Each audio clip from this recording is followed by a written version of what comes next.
Hey guys, and welcome back. It has been a little while since I've uploaded a video. As you can probably tell, I have got a bad throat. I have been sick for around a week and a half, and today is the first day I really started to feel a little bit better. I don't really know what was wrong with me. I had quite a bad flu, so if my throat goes, I'm sorry. Like I said, today is the first day I feel a little bit better. It's my last day off before I go back to work, so I decided that I would clean the Audi for the first time. I haven't actually cleaned it like a proper wash since I got it back from wrap, but it's quite dusty. So I'm just going to show you guys how I am going to look after and protect my new wrap.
Okay guys, so that is all I'm going to do today. As you can hear, I am not very well and I can't really do too much more. I am really tired and I think that's enough for me for today, considering it's my first day out of bed. I wanted to do a few more wee things, but like I say, I haven't got the energy today.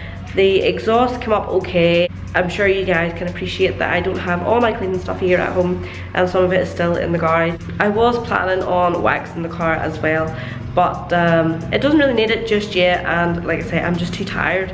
So it's just a little video to get me back into the swing of things. But for now guys, I'm going to go back inside and chill for a while. So yeah, thank you guys so much for watching, and I will see you in the next one.